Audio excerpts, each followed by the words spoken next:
देशवी साहब नमस्कार। नमस्कार नमस्कार। अब पछिल्लो राजनीतिक घटनाक्रमको बारेमा तपाईँले विभिन्न मिडियाहरूमा आफ्नो वक्तव्यहरू दिँदै हिँड्नुभएको छ, तर कन्फ्युजिङ कहाँनिर छ भने तपाईँ दुर्गा परसाईको सपोर्टर हो कि रवि लामिछानेको? सपोर्टर भन्दा पनि हामीलाई देश चाहियो, हेर्नुहोस्, देश चाहियो, मुलुक चाहियो, जनता सुरक्षित हुनु पर्यो, संरक्षित हुनु पर्यो, समृद्ध हुनु पर्यो, शिक्षामा विकास हुनु पर्यो, कृषिमा क्रान्ति हुनु पर्यो, हाम्रो भू चाहिँ सम्पदाको व्यवस्थापन हुनु पर्यो, हामी स्वाभिमान सहितको चाहिँ समृद्धिसहित देशमा विकास हुनु पर्यो भन्ने हामी अभियानमा हो। पक्ष विपक्ष भन्दा पनि जसले राम्रो गर्छ त्यसको चाहिँ न्यायको पक्षमा, राष्ट्रको पक्षमा र चाहिँ यदि जनमुखी अभियान छन्, जनताको हकमा अभियानहरू चलेका छन् भने त्यसमा हामीले सहकार्य गर्ने प्रतिबद्धता जाहेर गरेका छौँ होइन।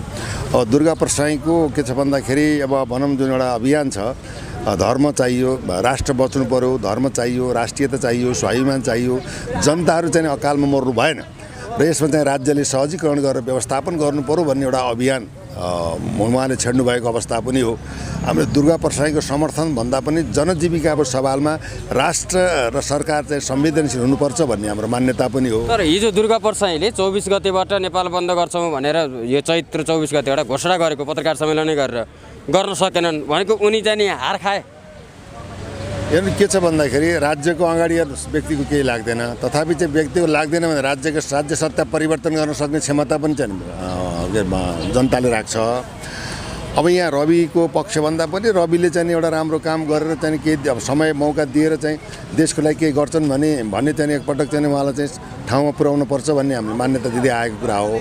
अब चाहिँ परसाईजीको अभियान पनि एउटा केमा जनमुखी अभियान हो र यसमा मेरो बुझाइमा के भन्दा ऋण लिएको तिर्नुपर्छ, ऋण नतिर्ने होइन, तर के त भन्दा अब तपाईँको चाहिँ नि अब अत्याधिक चरको मूल्यमा ब्याज दिएर जनता प्रताडित भएको भनौँ एउटा मिटर ब्याजबाट चाहिँ नि के भन्दाखेरि मर्न बाध्य भएका, मरिसकेका यो अवस्थाको चाहिँ के जनजीविकाको जीवन रोज्ने कि मृत्यु रोज्ने भन्ने दोसारमा परेको अवस्थामा अब चाहिँ त्यही यो भनौँ 33-34% मिटर ब्याजीबाट पैसा लिएर यी गरिब गुरुवाको चाहिँ के भन्दा रोदन भएको छ। काठमाडौँको भेलीमा चाहिँ तराईबाट चाहिँ नाङ्गा खुट्टा चाहिँ महिलाहरू चाहिँ सिंहदरबारको वरिपरि भ्रमण भनौँ याचना गरेको अवस्था छ। जनतालाई बचाउनको लागि सरकारले ऋण मिनाभन्दा पनि सहजीकरण गरेर कसरी व्यवस्थापन गर्न सकिन्छ, आर्थिक नियमावली ऐन समेतको चाहिँ व्यवस्था गरेर अगाडि बढ्नुपर्छ भन्ने एउटा अभियान हो। यो अभियानलाई समर्थन भन्दा पनि जनमुखी अभियान हो। रविको के भन्दा देश बनाउने एउटा चाहिँ राजनेता, यो देशमा चाहिँ जन्मेर चाहिँ देशलाई एउटा काया पलट प्रशस्त सम्भावना भएको चाहिँ यो मुलुकलाई एउटा चाहिँ विश्वमा एउटा चाहिँ युगान्तकारी परिवर्तन, राजनीतिक स्थायित्व र देशको धर्म, संस्कृति, परम्परा, इतिहासलाई बरकरार गरेर राखेर यो विखण्डित हुन लागेको देशलाई र सुरक्षित र संरक्षित गर्ने सवालमा रविको एउटा योगदान पुग्न सक्छ भनेर हामीले समर्थन गरेको अवस्था हो। यसमा पक्ष र विपक्षको भनौँ अवस्था र व्यवस्था चाहिँ होइन। तर रवि लामिछानेलाई त पछिल्लो समय के पनि आरोप आउन थालेको छ भने यो नेसनल फ्रिडम फोरमबाट परिचालित एउटा अमेरिकन पार्टीबाट परिचालित व्यक्ति हो, यसले राजनीतिक कब्जा गरेर भोलि यहाँका डाँडा काँडामा भएका युरेनियमहरू अमेरिका पठाउनको लागि अमेरिकाद्वारा परिचालित व्यक्ति हो भन्ने आरोप आउन थालेको छ नि रवि र सँगसँगै अहिले कङ्ग्रेसबाट प्रवेश गरेका सोडिम वाग्ले यिनीहरू सबैलाई। वास्तवमा के छ भन्दाखेरि हेर्नुहोस्, अब रविले अब ती डाँडा काँडा युरेनियम चाहिँ नि के भन्दा अमेरिकालाई पठाउने भन्ने त अब पठाउने कुन आधारमा पठाउने, दुईमा छैन, सरकारमा छैन, दुई त्यहाँ आउन सक्दैन, तीनजनाले अब 12 पर्सा र चाहिँ तपाईँको 12 तपाईँको चाहिँ चितवन र तपाईँको चाहिँ नि 12 चितवन र चाहिँ तपाईँको के अरे तनहुँ तीन ठाउँबाट जितेर 3टा संसद। यो त एउटा प्र्याक्टिस मात्रै, सुरुवात मात्रै। भोलिको लागि त्यो आधार तयार गर्नको लागि कुनै एउटा सङ्घद्वारा, संस्थाद्वारा, विशेष गरी अमेरिकाद्वारा परिचालित पात्र हुन् भन्ने आरोपलाई कसरी खण्डन गर्नु? आरोप त लगाउनु पर्छ, आरोप लगाउँदैमा चाहिँ पुष्टि हुनु पनि पर्छ। तपाईँको चाहिँ अमेरिकन डेमोक्रेट फ्रिडम पार्टीको चाहिँ चिन्ह नै के भन्दा घन्टी चिन्ह हो भन्ने खालको पनि कुरा विगतमा नआएका होइनन्। तथापि के भन्दाखेरि अब राजनीतिक जीवनमा प्रवेश गरिसकेपछि कसैले केही गर्छ भनेर चाहिँ नि अब विदेशी एजेन्टको रूपमा प्रस्तुत गर्नु चाहिँ भन्न सजिलो हुन्छ, प्रमाण पुर्याउन गाह्रो हुन्छ, प्रमाणको सामने तर्कले काम गर्दैन। तथापि चाहिँ नि अहिले आएर तपाईँको मुस्ताङको उसमा सैन्य परेड भइरहेको छ। अब भारतले चाहिँ के भन्दाखेरि तपाईँको चाहिँ नि अब विश्वविद्यालय मुस्ताङमा खोल्ने भनेर त्यहाँ शङ्खनाद गरेको अवस्था छ। देशका नदी नाला कल कारखाना चाहिँ पर चक्रीको जिम्मा भएको अवस्था पनि छ। यसरी चाहिँ के त भन्दा देशमा कानुन छ तर कानुन के भएको छ, अन्धो भएको छ। सरकार छ, सरकार के छ भन्दा बहिरो भएको छ। जनता के छन् भन्दा अचेतनशील अवस्थामा छन्। त्यसले गर्दा राष्ट्र नै एउटा के भन्दा अपाङ्ग भएको अवस्था छ। हेर्नुहोस्, त्यसले गर्दाखेरि अब रविको के भन्दा पनि अब मौकै नदिकन काम गर्ने नदिकन 5 वर्षपछि अर्को चुनावमा बहुमत आएपछि नै यी कुराहरूलाई देखिन्छ भने रविको चाहिँ नि 20-22वटा सिटले चाहिँ के भन्दाखेरि त्यो युरेनियमका पहाडै चाहिँ बोकेर चाहिँ अमेरिका लिएर जाने भन्ने कुरा आउँदैन। अब आरोप अब कतिसम्म जसले लगायो उसले प्रमाणित गर्ने कुराहरू हुन्छ नि। हेर्नुहोस्, यहाँ त को अछुतो छ र हेर्नु, सबै चाहिँ के भन्दाखेरि बुद्ध जानेमा राष्ट्रवादीको खोल ओढेर राष्ट्रलाई बेचिरहेका छन्। धर्मको चाहिँ के भन्दाखेरि चाहिँ सङ्विधानका धर्मलाई बेचिरहेका छन्। हाम्रो इतिहास, मान शान, प्रतिष्ठा, इज्जत सब चाहिँ के भन्दा विदेशीको कब्जामा गइसकेको छ। हामी शरणार्थी हुने अवस्था परिसकेको छ। एमसी जस्ता घातक सम्झौता गरेर देशलाई अमेरिकालाई जिम्मा दिएका छन्। त्यसैले कुनै युवाले एउटा राम्रो काम गर्छ भने त्यसमा सबैले समर्थन गर्नुपर्छ। गलत गर्छ भनेदेखि गलत गर्दाको अवस्थामा त रविलाई पनि के भन्दा जनताले माफ गर्ने पक्षमा छैन। हेर्नुहोस्, किनभने जसरी के भन्दा बोलेर व्यवहारमा उतार्न सकिन्न भने त के हुन्छ, त पङ्गु हुन्छ। त्यसैले चाहिँ के त भन्दाखेरि यो जुन आरोप हो यो आरोपप्रति म चाहिँ सहमत छैन। तथापि चाहिँ देशमा कानुन प्रभावित हुनुपर्छ। आज चाहिँ के भन्दा अमेरिकाको चाहिँ पूर्व राष्ट्रपति डोनाल्ड ट्रम्पलाई चाहिँ तपाईँको के भन्दाखेरि चाहिँ फौजदारी 6-7वटा मुद्दामा फौजदारी अभियोगमा चाहिँ अमेरिकन प्रहरीले अनुसन्धान गरेको अवस्था पनि हुन्छ। डेमोक्रेट कन्ट्रीमा एउटा अनुशासित मर्यादित सिस्टमले चलेको हुन्छ।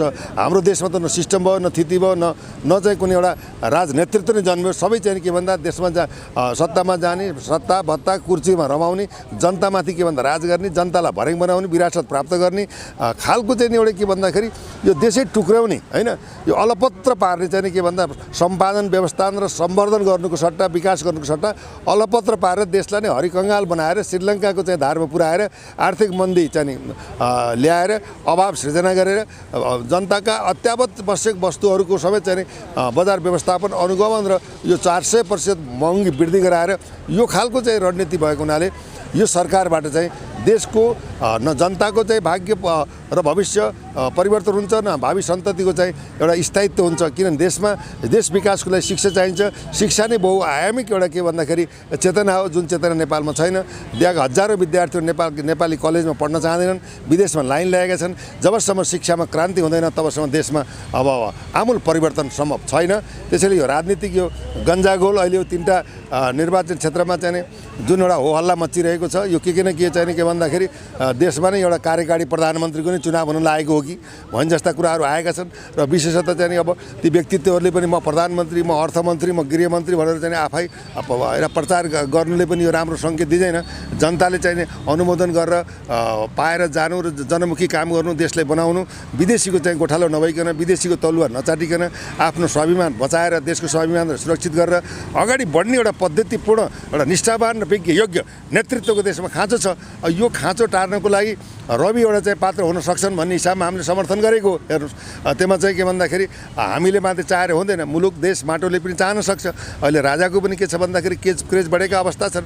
यो देशमा चाहिँ 884 चाहिँ राजाहरू पाल्नुभन्दा एउटा राजाको अभिभावकत्वमा रहनुपर्छ भनेर पनि जनताको चाहिँ केही भनौँ सन्देश अब एउटा क्रेज आएको अवस्था पनि छ। अति गर्नु, अत्याचार नगर्नु भन्दा अति नै भइसक्यो। यो अब भनौँ सहनै नसक्ने अवस्था आइसकेको हुनाले राज्य पनि तपाईँले हेर्नुहोस्, आज 4-5 महिना हुँदासम्म सरकारले पूर्णता पाउन सकेका छैन। अब 42 दिनमा सरकार बनेको छैन, गिर्छ, गठबन्धन फेरि अर्कोतिर जान्छ, तोडिन्छ, जोडिन्छ, फुटिन्छ, गुट उपगुट तेरो मेरो होइन, यावत कुराहरू देखिए। अब स्वर्णिम उहाँले पनि एउटा अर्थविद हुन्, उनले चाहिँ राष्ट्रिय योजना आयोगमा उपाध्यक्ष भएर काम गरेका, 60-70 देश घुमेका थिए भने उनले पनि देशको लागि के गरे यत्रो समयसम्म। अहिले अब चाहिँ पार्टी चेन्ज गरेर आफ्नो घरबाट नै त्यो फोहोर सफा गरेर विद्रोह गरेर चाहिँ तर अगाडि जानुपर्ने एउटा राजनीतिक निष्ठा र सिद्धान्त हुनुपर्थ्यो। तथापि उहाँलाई पनि हाम्रो चाहिँ शुभकामना छ। तर के भन्दा अब यो जस्तो जति जोगी आए उही काने चिरेका जस्तो परिस्थिति देशमा देखिएको अवस्था छ। अब रविको पनि विभिन्न खालको चाहिँ अहिले यो जाल प्रपञ्च, पासपोर्ट काट्नेदेखि अब चाहिँ अख्तियारदेखि भनौँ यो अनुसन्धानका पाटोहरू छन्। चुनाव सिद्धिसकेपछि कारण देखाउ आदेशको म्याद सर्वोच्च अदालतबाट चाहिँ भएको अवस्था छ। त उनीहरूले यो राजनीतिक चाहिँ एउटा अन्डोलपूर्ण अवस्थामा गुज्रिरहेको छ। यी सत्ताधारी यी पार्टीलेबाट यो देश बन्दैन। अब यो देशमा अहिले हामीले 2007 सालदेखि हेर्दाखेरि नेपालमा बहुदलीय व्यवस्था चाहिँ फाप भएको छैन। नेपालमा जे जति राजनीतिक परिवर्तन भए विदेशीकै चाहिँ हातमा भएका छन्, विदेशीलाई रिजाउन काम गरिएका छन्। देशका चाहिँ के भन्दा प्राकृतिक सम्पदा पनि अघोषित रूपमा दोहन भइरहेका छन्। एमसिसीको नाममा देशलाई विखण्डित गरिएको छ। भोलि चाहिँ यो अमेरिका र चाहिँ चीनको चाहिँ महायुद्धको रूपमा परिणत हुने अवस्था छ। तब युक्रेन र चाहिँ के भन्दा अफगानिस्तानको परिस्थितिमा नेपाल गइरहेको छ। यसै गरी तपाईँको चाहिँ के भन्दा भोलि आएर फिजी र सिक्किमीकरणको तर्फ पनि नेतृत्व अग्रसर छन्। देशका राष्ट्रपति ज्यूबाट पनि के भन्दा नागरिकतालाई चाहिँ प्राथमिकता दिने। अब बुद्ध पनि चाहिँ के भन्दा भारतमा जन्मेका हुन् भनेर उहाँले शङ्खनाद गर्नुभएको छ। एकजना मन्त्री 16 पटकबाट बनेका मन्त्री बनेका छन्। जति मन्त्री अहिलेको मन्त्री सरकारले पूर्णता पाउन सकेको छैन। ती जसले मन्त्री बनेका छन् सबै पहिला मन्त्री भएर भनौँ देशको चाहिँ भाग बन्डा अंशबन्डा सबै लुटेका, देशलाई दोहन गरेका चाहिँ पुरानै अनुहारले चाहिँ सत्तासीन भएका छन्। जबसम्म पुराना अनुहार जनताबाट सफल भएका, राष्ट्रबाट सफल भएका, जननजरबाट गिरेका यस्ता चाहिँ के भने पुराना अनुहार जबसम्म देशबाट विस्थापित गर्न सक्दैनौँ, नयाँ शक्ति नयाँ युवा शक्तिको एउटा चाहिँ बहुमत प्राप्त नेतृत्वको सरकार बन्न सक्दैन, तबसम्म यो देशमा कुनै परिवर्तन सम्भव छैन। अब यही तालले हो भने यो देश रहँदैन। अब चाहिँ के हुन्छ भन्दा अर्को नयाँ शक्ति जन्मन्छ। यसमा अहिलेको अवस्थालाई हेर्दा नेपाली सेना नै र चाहिँ जनता नै चाहिँ यो देशलाई बचाउने निर्णायक शक्ति हुन सक्छन्, अरूबाट सम्भव छैन भन्ने हाम्रो विश्लेषण। नयाँ शक्तिको कुरा गर्दै गर्दा अब को आउने नयाँ शक्तिको रूपमा? रवि लामिछाने नै नयाँ शक्ति मान्ने कि या दुर्गा प्रसाईले मचाइरहेको आन्दोलनलाई नयाँ शक्ति मान्ने कि या अब साँच्चै नै सैनिक शासन लागू गर्ने के अवस्था होला? वास्तवमा हेर्दाखेरि के हुन्छ भन्दा देशको यो अराजक परिस्थिति, यो चाहिँ आर्थिक चाहिँ मन्दी, विश्वको चाहिँ तपाईँको 20-22 खरब चाहिँबाट ऋणमा चाहिँ डुबेको राष्ट्र होइन।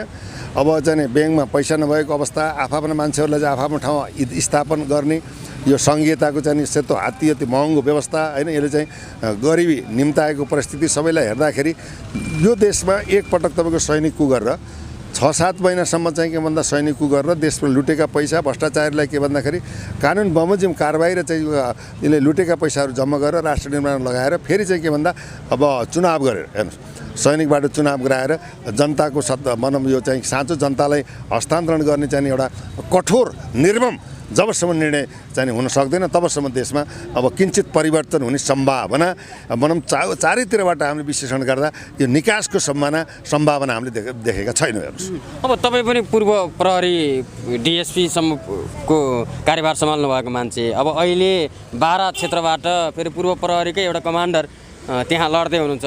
अनि अर्को उतातिर भन्ने हो भने मधेसवादी दलहरूले उपेन्द्र यादवलाई विशेष प्राथमिकता दिएकोस्, अब गठबन्धनले नै उनलाई साथ दिइरहेको अवस्था छ। यहाँनिरको माहौल चाहिँ तपाईँले कस्तो देख्नुहुन्छ र तपाईँको अनुभवमा जो पूर्व प्रहरीका कमान्डर हुन् उनको यो राजनीतिक प्रवेश र यो राजनीतिक लडाइँ कतिको सफल देख्नुहुन्छ? मान्छेमा के हुन्छ भन्दा एउटा मानसिक विचलन भन्दा पनि राजनैतिक निष्ठा र समर्पण र प्रतिबद्धता र प्रण हुनु जरुरी छ। हेर्नुहोस् स्थिरताको चाहिँ आवश्यकता हुन्छ। उहाँले चाहिँ के भन्दा विगतमा आइजी पाइन भनेर चाहिँ आइजी पद मैले पाइन भनेर चाहिँ के भन्दा आवेगपूर्ण रूपमा उहाँले राजीनामा दिएको अवस्था पनि एकत्र हो। तत्पश्चात देशलाई म केही गर्छु भनेर उहाँले सुशासन पार्टी पनि खोल्नुभयो। त्यो पार्टीबाट पनि चाहिँ के भन्दाखेरि त्यही स्थगित गरेर एउटा चाहिँ के भन्दा अर्को आमा चिन्ह लिएर सचेत नेपालीको पार्टीबाट उहाँ काठमाडौँबाट लड्नुभयो, त्यहाँबाट पराजित पनि हुनुभयो। तत्पश्चात अहिले फेरि चाहिँ के भन्दा घन्टीमा होइन रविमय चाहिँ देखेर चाहिँ उहाँ चाहिँ जानुभयो। हुन त उहाँहरूको चाहिँ उहाँलाई अवसरवादी नेताको रूपमा मान्न पाइयो होइन। अवसरवादी त मैले भन्दिनँ किन यो आफ्नो अधिकारको कुरा हो होइन। त्यो अवसर भन्दा पनि उहाँले जित्नु भएन उता भएन उता जाने मान्छेलाई अवसरवादी नभन्ने। अब वास्तव के भन्दा हामीले अवसर खोजी भन्दा पनि आफ्नो निष्ठा र चाहिँ के भन्दा राजनीतिक स्थिरतामा चाहिँ अडिग हुनुपर्छ। जस्तै मैले पनि अब मैले चाहेको भए एमाले काङ्ग्रेससम्म जहाँ पनि जान सक्थेँ होला, किन भन्दाखेरि म त्यति असक्षम पनि छैन। म त्यहाँबाट 15 वर्षदेखि मिसन नेपाल भन्ने अन्याय अत्याचार भ्रष्टाचारको विरुद्धमा राहत चेतनादेखि लिएर यावत कुराहरू हामीले जब विश्व मञ्चमा नेपाल मात्रै गर्दै आएको अवस्था पनि हो। मैले आफ्नो विज्ञापन गर्न पनि चाहिनँ। मेरो कार्यकालमा पनि के भन्दा स्वर्णिम कार्यकाल बितेको अवस्था पनि हेर्नुहोस् होइन। मैले के गरेँ के गरिनँ भन्दा मेरो चाहिँ मैले कार्यक्षेत्रमा गएर जनताले बुझ्ने अवस्था हो, जनसर्वेक्षणको कुरा हो। त्यसमा चाहिँ के त भन्दाखेरि आफूले आफ्नो वर्णन गर्नु चाहिँ के भन्दा मूर्खता हुन जान्छ। अब उहाँले चाहिँ के भन्दाखेरि अब चाहिँ अब अब घन्टीको क्रेजलाई चाहिँ नि उ गरेर हुन त पहिला उहाँ सिधा कुरा जनतासँग हुँदाको समयमा दल लिडरका कुराहरू रवि लामिछाने निकालेको अवस्थामा बाबुराम भट्टराई अब चाहिँ नि अब रमेश खरेलज्यू गगन थापा यावत कुराहरूको चाहिँ नि उहाँहरूको चाहिँ उठा बसा नभएको थियो।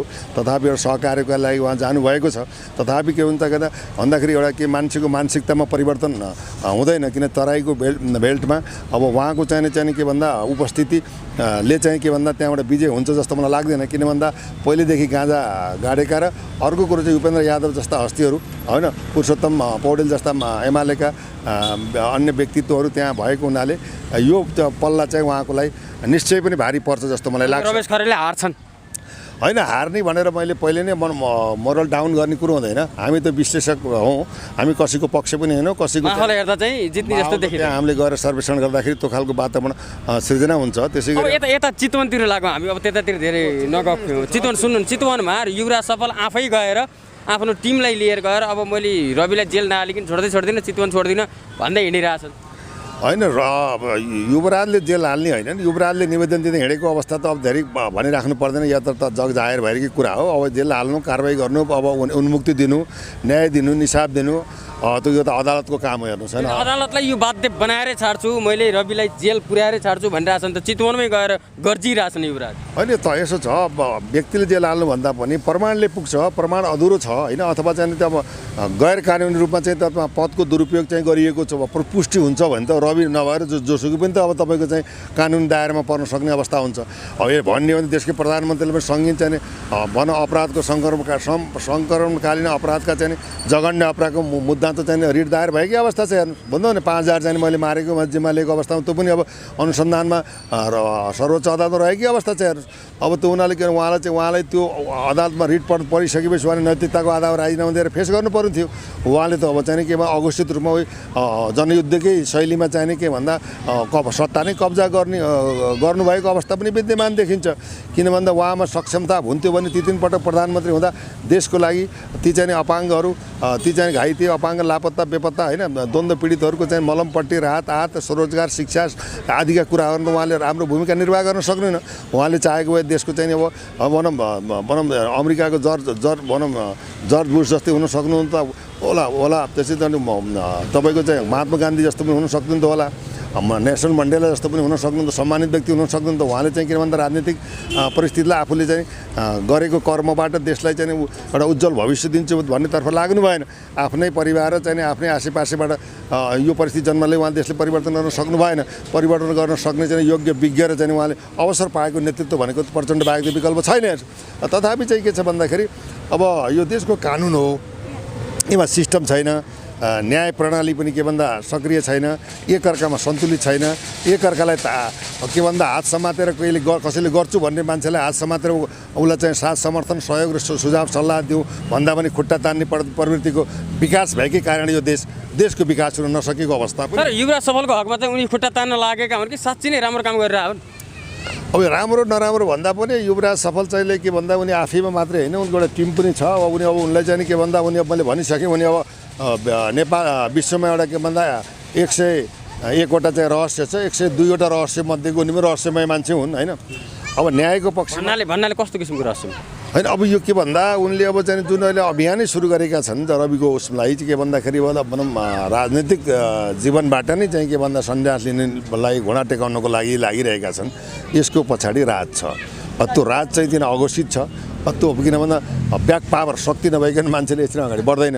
तथापि चाहिँ अब उनले गरेका तपाईँको विश्लेषणमा कसले सहयोग गरिरह होला सफललाई चाहिँ? होइन, यसमा के छ भन्दाखेरि हेर्नु वास्तवमा अब राजनीतिक शक्तिबाट पनि परिचालित हुने अवस्था हुन्छ। हेर्नुहोस् यहाँ त विदेशीको हस्तक्षेपबाट पनि मान्छे परिचालित हुने अवस्था पनि हुन्छ, राजनीतिक नेतृत्व पनि शीर्षस्थ नेतृत्वबाट परिचालित भएको अवस्था पनि हुनसक्छ होइन। एउटा टिमै चाहिँ उनले त इन्टरनेसनल चाहिँ इन्टेलेक्चुअल चाहिँ के इन्टेलिजेन्स टिम खडा गरेको छु, सेना पनि तयार गर्दैछु भन्नुको पछाडि उहाँ मात्रै एकल होइन।